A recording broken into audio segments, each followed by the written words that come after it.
Words cannot describe the loss. All right. I'm leaving today. I'm leaving Ketchikan. And I'm leaving Ketchikan tomorrow, going the other direction. Yeah. Owen's going home. Owen's going back to Juneau. Yep.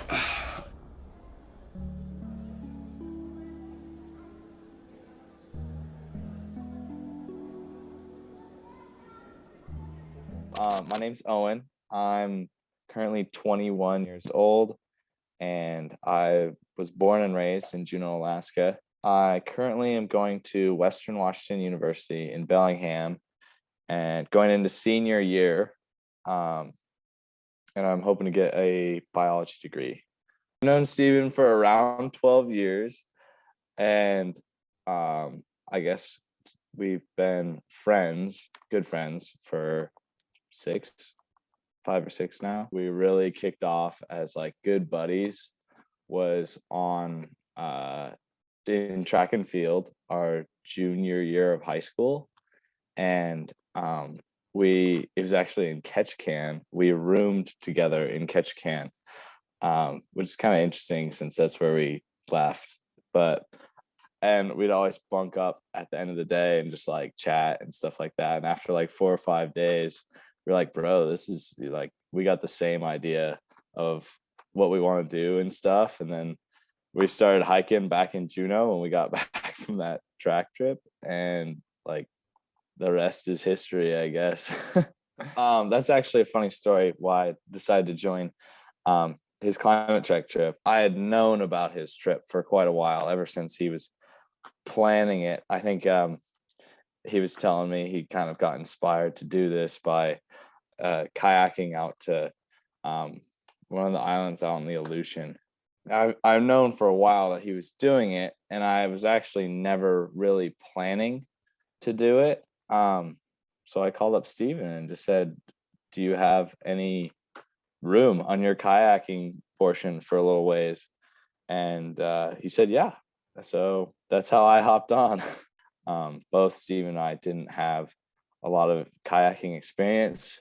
We were mostly mountaineers here in Juneau, and being out on the water with nothing but a little plastic boat and a paddle was a little nerve-wracking at times, even though once we got 12, 13, 14 days in, I was most nervous about mostly the route and not so much actually getting through Petersburg, Wrangell, and down to Ketchikan area, but the last stretch of the Cleveland Peninsula, getting around from Myers Chuck down to the south point of Cleveland Peninsula, and then crossing Bem Canal was the one I was most nervous about the whole time throughout the whole trip.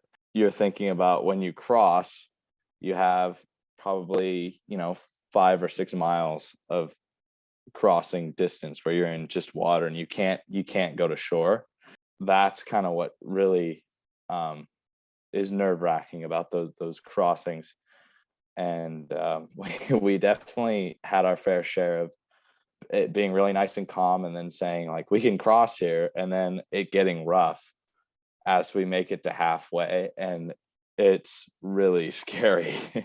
Before I started, I was actually really excited to do it, just because I had never done something that big for that long before, and it was really hectic getting all the gear, because I remember I only had 3 days to pack and get everything in Juneau. So it was really hectic getting ready and getting started, and then actually leaving on the first day, June 15th, was pretty wild too.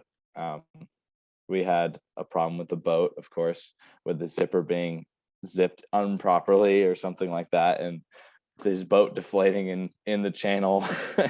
And we kind of were like, oh shoot, should we just turn around and call it quits, or get a new boat, or wait a couple extra days? And we stuck with it. And I remember that first night, we got in at like 10 and we didn't get to bed until midnight. And I remember laying there and I'm like, oh my God, you have 30 more days of this, and then I was going, just get to Petersburg, you'll be okay.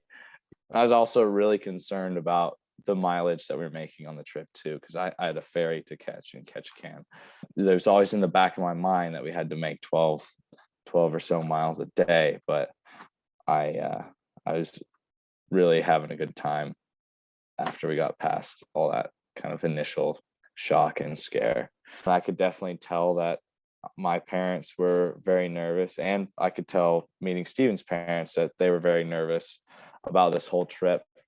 But they definitely supported us along the way, and my mom helped me pack a lot of my gear and stuff like that, and made sure I had everything, especially the first aid, the inReach, the marine radio and flares and all that. What I enjoyed most about the whole trip with Steven, this kayaking trip, was probably this is gonna probably pretty sound cliche and corny, but just like being outside with just me and him hanging out. There's no one else out there. There's not really any kind of distraction, so to speak.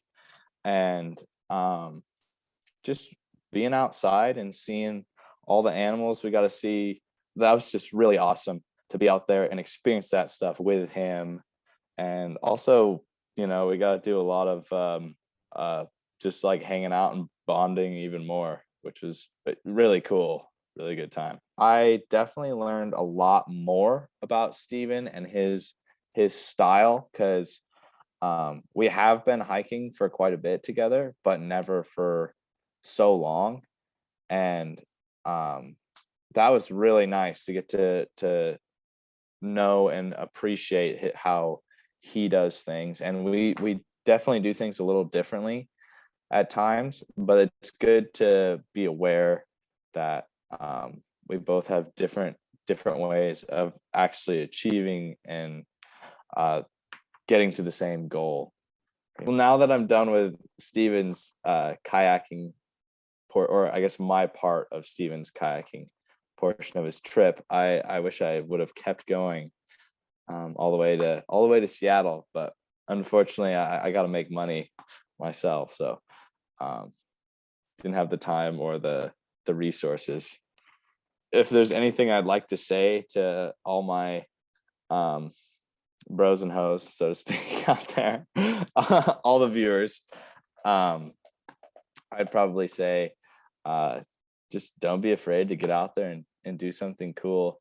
And yeah, it definitely sucks at times, especially if you're on a 30-a-day trip like I did. There'll be some moments where you're like, why am I out here? What am I doing? I'm gonna die.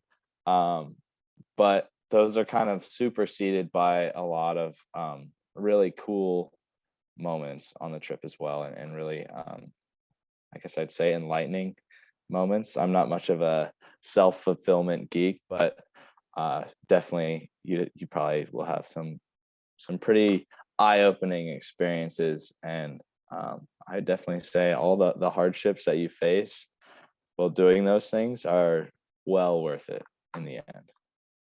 Unfortunately, I didn't have enough time or money to go the whole way, and so I decided to go all the way to Ketchikan. But that's as far as I go, and I gotta head back and make some cash. Yeah. How does it feel to be done? It's kind of weird. I was happy to be done. Once we got past, from Myers Chuck on, I was kind of like, all right, because the weather was crap. It was, 4-foot seas, small craft advisory, wind was blowing in our face every day. Worst part was actually hopping into the wetsuit in the morning, and it was just like, oh, that kind of sucks. But now with 2 or 3 days of just, I don't know, laying in one spot, I'm kind of like, I want to get back out there. And so I'm a little bummed to go back, but yeah, that's how it goes. So Yeah. I'm not gonna have anyone out there to keep me safe, to keep me on the straight and narrow. Yeah. So long. Farewell. We'll see you again.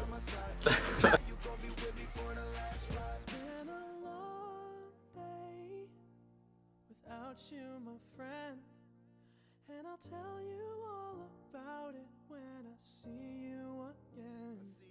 We've come a long